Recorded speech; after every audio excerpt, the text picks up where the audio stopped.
In the beginning, before the tall ships, before the cane fields, before Georgetown rose from the mudflats, there were the first people, the Amerindians, living along the rivers that carved Guyana's shape.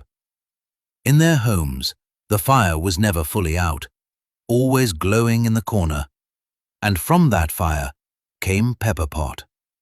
The rich, dark stew, slow-cooked with cassareep and wild peppers, wasn't just a meal. It was memory. Every family knew that the pot on the hearth held the stories of those who came before.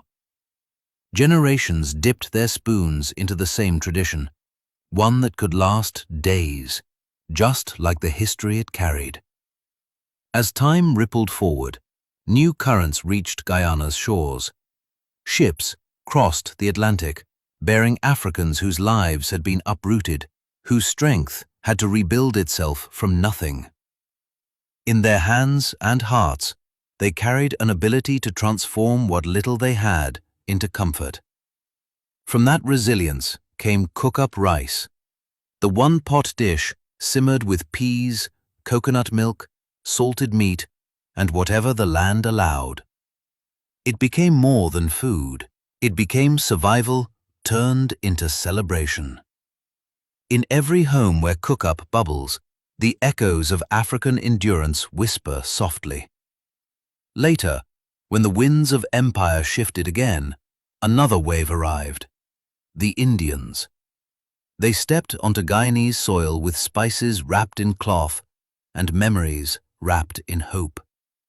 Over time, their kitchen rhythms took root, the rolling of dough, the dusting of flour, the warm clapping of roti over flame.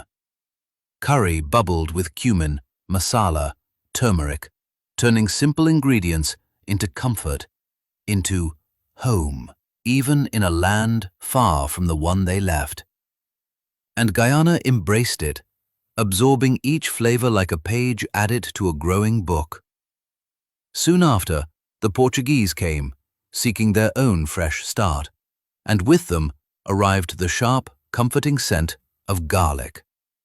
Garlic pork became their mark on the Guyanese table, meat bathed in vinegar and cloves, tucked away to marinate until the season felt right to open the jar.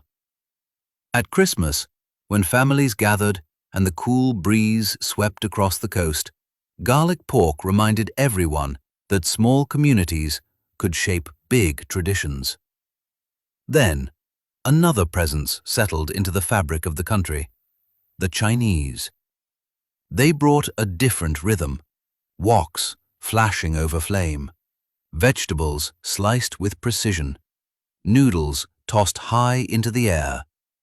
Chow mein and fried rice quickly adapted to local tastes, becoming so Guyanese that people often forgot they came from elsewhere at all. Flavor met flavor, culture met culture, and every plate became a passport without borders. And so, in this land of rivers and rain and endless green, Guyana's cuisine became a living documentary, a story told not by pages, but by plates. Each dish, pepper pot, cook-up rice, roti and curry, garlic pork, chow mein, speaks with the voices of the ancestors who shaped it.